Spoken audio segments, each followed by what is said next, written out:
You're watching Idaho's News Channel 7. This is the News at Noon. Well, we start with breaking news you just heard. Despite several warnings from the U.S., Iran has fired missiles at Israel. And take a look at this video now. This video was taken just about an hour ago from Lebanon, where an NBC correspondent was reporting from. You can see several streaks of light flying in the sky. People started to hear the sirens go off. Israel launched some Iron Dome interceptors that exploded incoming missiles going to northern Israel. Residents were ordered to seek shelter, and Israel and the United States have warned there would be several consequences if Iran attacks. The president is assembling a meeting with his national security team at the White House at this time. Israeli police say that 8 people were killed and 9 others were injured in a shooting attack in the Haifa neighborhood of Tel Aviv today. And authorities said that 2 shooters were neutralized and that the families of the victims had been notified. Witnesses said that gunmen got off at a light rail station and opened fire. Medics and also paramedics provided on-site medical treatment to a number of wounded people with varying degrees of injuries, including some who were unconscious. Heading over to Idaho now, a Boise high school student is in police custody after bringing a gun to school. This happened yesterday, and in a letter to parent and staff, the school principal says that the gun wasn't loaded and didn't have ammunition. The principal says that they learned about it after an investigation by school resource officers. The student will face both legal and school consequences in line with the district's policy on weapons. An officer from the Idaho Department of Correction, or IDOC, was shot and injured by a Boise police officer during a hospital ambush. Now that IDOC officer is taking legal action against BPD. A claim filed this month shows that IDOC Corporal Christopher Wilski wants the Boise Police Department to pay him at least $500,000 in damages for the March shooting. He was one of the 3 correctional officers injured during this attack. The claim also says that the shooting damaged his eyes and vision and fractured his facial bones. Police say that Nicholas Umpenauer, who attempted the prison escape, shot the other 2 officers while helping his other accomplice, Skylar Mead, also escape after the hospital treated Mead for self-inflicted injuries. IDOC wouldn't say whether the correctional officers are back at work. An alert for you, a 19-year-old from Twin Falls is dead after a car crash. Idaho State Police says that this happened yesterday morning just before 9 a.m. in Twin Falls County. ISP says that a 47-year-old man from Twin Falls was driving a semi on the road near Franco Dairy when he drove off the shoulder, overcorrected, and rolled the truck. 2 passengers were inside the semi, including the 19-year-old we just mentioned and also a 20-year-old. Unfortunately, the 19-year-old, he died at the scene. Police brought him to the hospital, and ISP is still trying to figure out exactly what happened. Heads up for drivers and commuters starting on Wednesday. Victory Road will be closed between Linder Road and Aliska Lane. That's just east of 10 Mile Road. ACHD says that crews are working on the underground gas line work. ACHD is also advising commuters to use Amity or Overland roads as a detour. You can expect the road to reopen by October 12th. New at noon, Boise National Forest has reduced closure areas around the Lava, Snag, Goat, and Middle Fork Complex fires. Those fires are burning near Cascade and Garden Valley.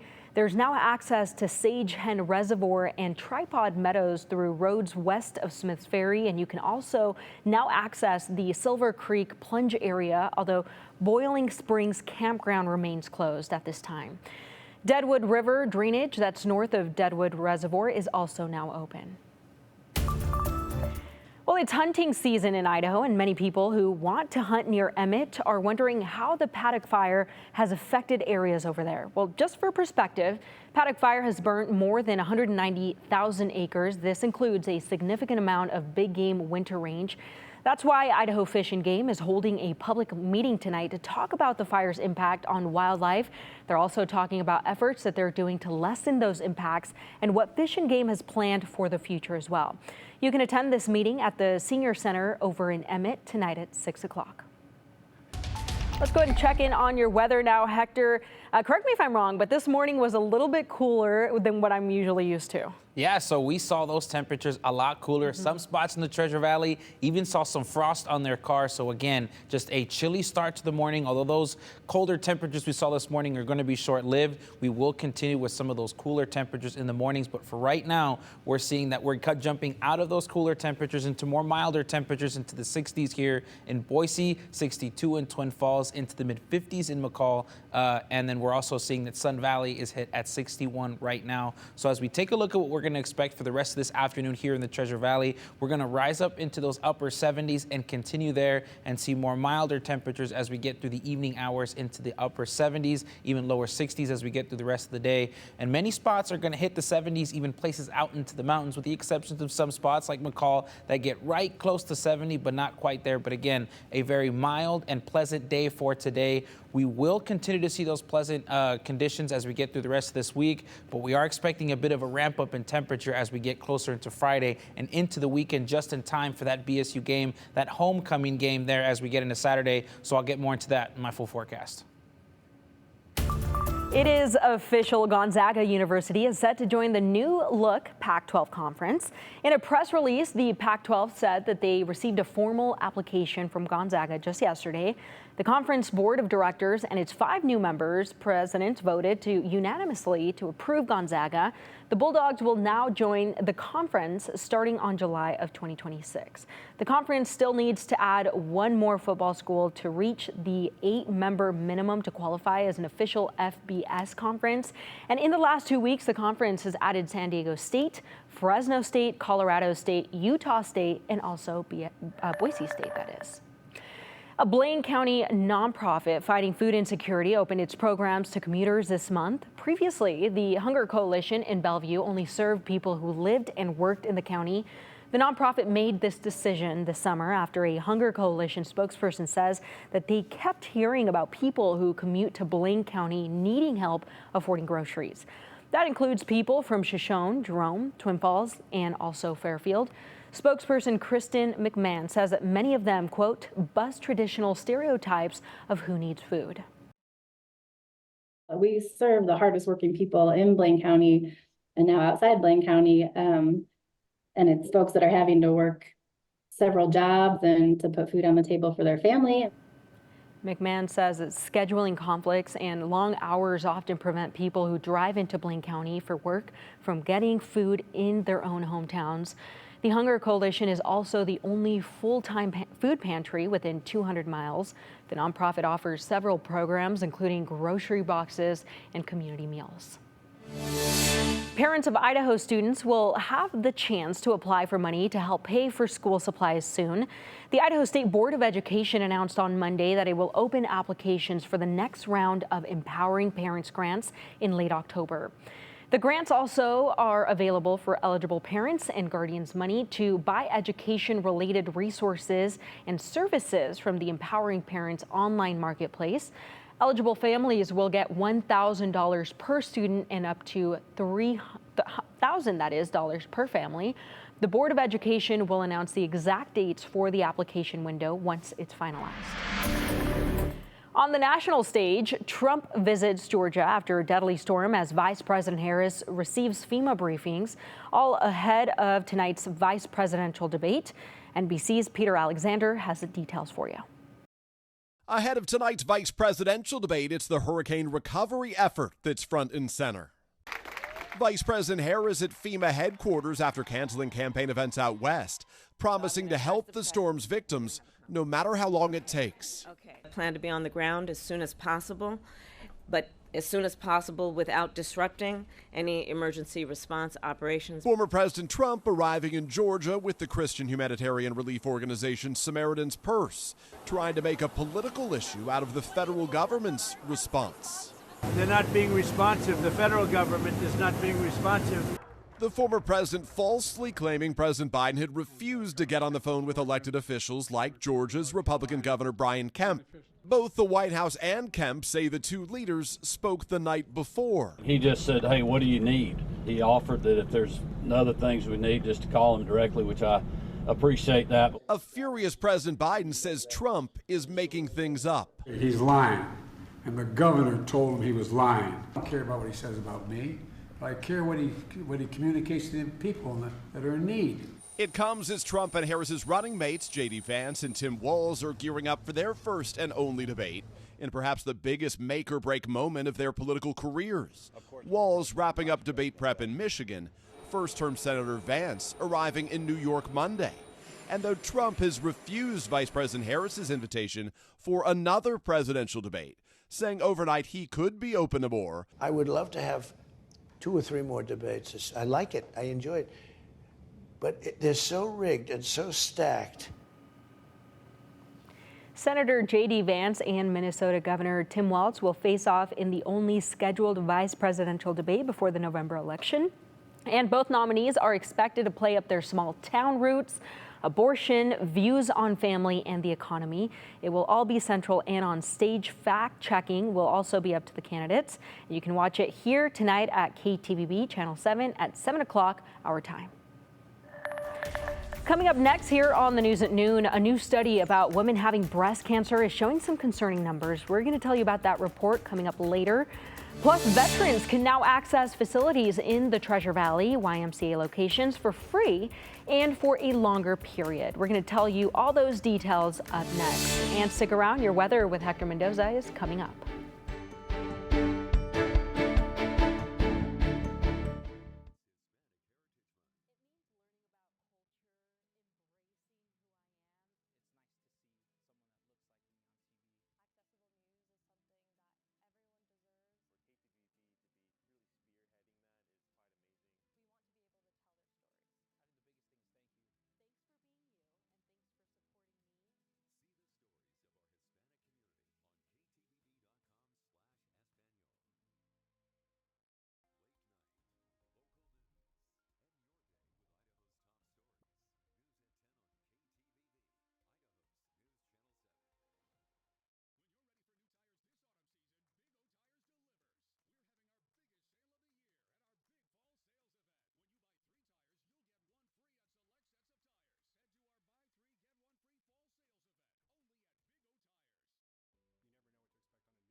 In U.S. news, union dock workers at ports across the U.S. started walking picket lines earlier this morning, snarling the movement of billions of dollars worth of goods.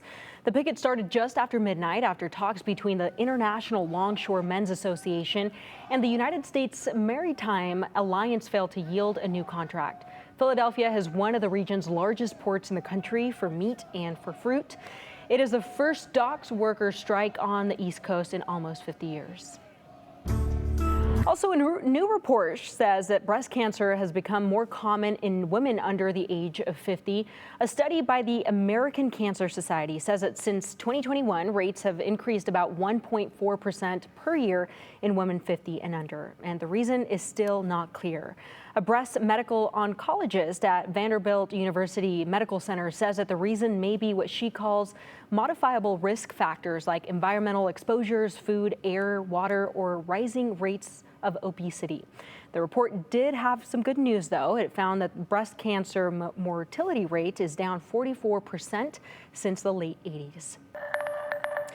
Jimmy Carter has accomplished something no other former U.S. president has. He has reached a 100th birthday. And on this rainy morning in Washington, D.C., a display with the number 100 with the message, "Happy Birthday, President Carter," was installed on the north lawn of the White House. Carter, who served one term in the White House from 1977 to 1981, hit the milestone today at his home in Georgia. He has since been receiving hospice care over there for the last 19 months. The proud Democrat has told relatives that he wants to hang on until October 15th, when early voting starts in Georgia, so that he can cast his ballot in the 2024 presidential election. Let's go ahead and take a look outside. Currently 66 degrees. You heard Hector say a chilly start to the morning. We'll see what comes for the rest of the day. Hector Mendoza is up next with your full weather forecast.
Well, check this out. There's a new skate feature added to Ivy Wild Park. Boise Parks and Recreation says that this spot gives chances for park users of all abilities on wheels to practice their skills and challenge their abilities. And if you want to join the ribbon cutting ceremony, it's tomorrow at 11 o'clock in the morning at Ivy Wild Park. Also, the new art exhibit at Meridian City Hall is highlighting the, quote, natural world of Idaho and the West. This exhibit is called A Touch of Landscape and includes the work of 3 different artists, and the art shows the relationship between the Idaho's mountains, rivers, and meadows. This exhibit just opened today and is available for viewing until November 1st. And check this out. This is such a sweet deal. Veterans in the Treasure Valley can now try out the local Y for free for more than a month now. The Treasure Valley YMCA is inviting local veterans and military service members to use their facilities for free starting today until November 11th of this year. This applies to 4 of their facilities. That's in downtown Boise, West Boise, Meridian, and also Caldwell. You do need to be over 18 and bring a valid government ID and proof of service.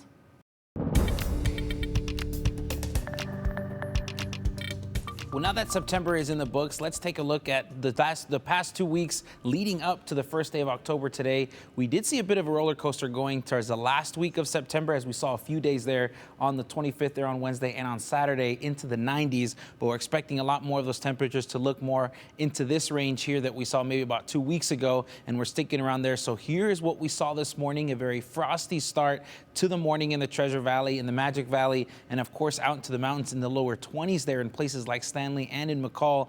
But as we get through the rest of this afternoon, we're going to expect to see more pleasant temperatures above average and about the upper 70s. So we're going to see that it's about 4 degrees warmer than the average that we normally see around this time. And things won't really fluctuate as we get through the next couple days. So here's a look at this high pressure system that's going to continue to make its way in later on this afternoon. And we're going to continue to see that those temperatures stick around those upper 70s, and they continue to warm as we get through the latter half of this week. But again, we do have a bit of a cool down as we start to see a cold front that could come through on Thursday, so we might feel a few degrees colder. But after that, we're going to continue to see that those temperatures skyrocket as we get into Friday, and that should continue as we get into the rest of this week, into the weekend. So here's a look at those high temperatures for the Magic Valley into the mid to upper 70s in many spots there in the Magic Valley. Even out into the Central Mountains and the West Central Mountains, we're going to continue to see those temperatures into the 70s, with some spots like Riggin very close to those 80-degree temperatures there at 78 degrees. And in the Treasure Valley, of course, we're going to see those upper 70s pretty much across the board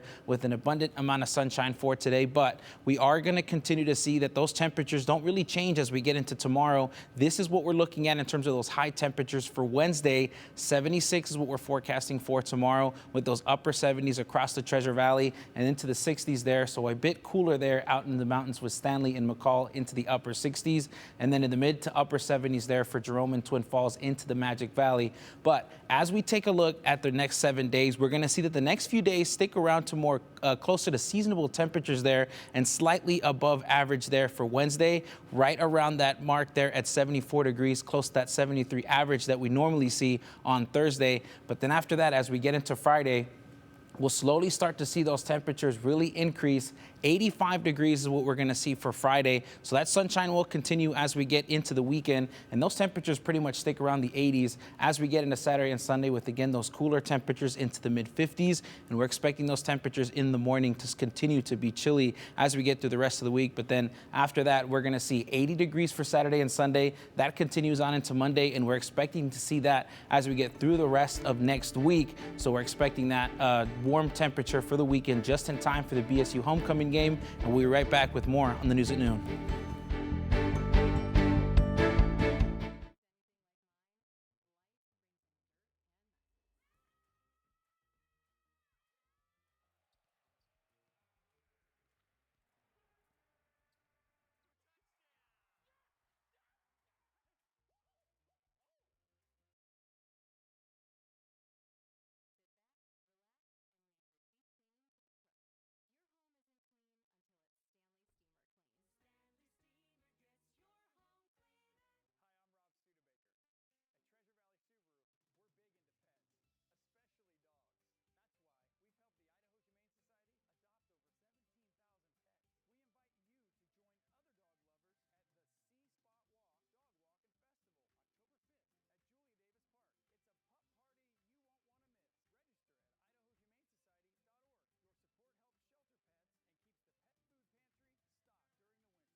The long-term economic impact of Helene could take weeks and months to discern, while Moody's Analytics projects property damage alone as high as $26 billion.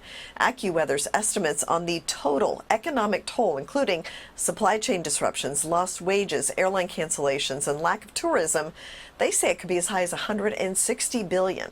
The storm could cause further chaos in Florida's already troubled insurance market. President Joe Biden said he may call on Congress to approve additional aid.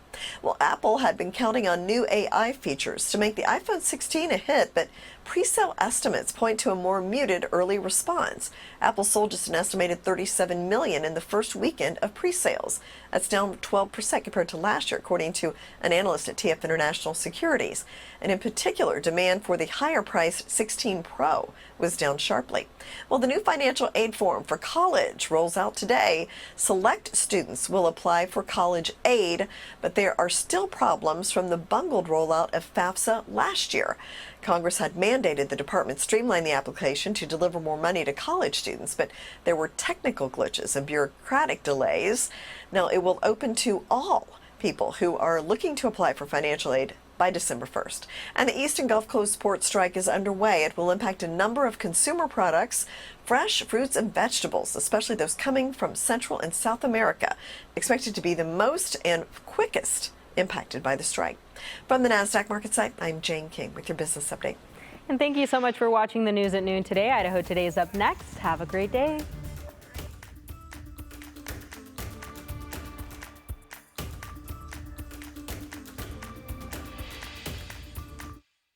Continue with us and watch free now on the KTVB Plus app everywhere you stream.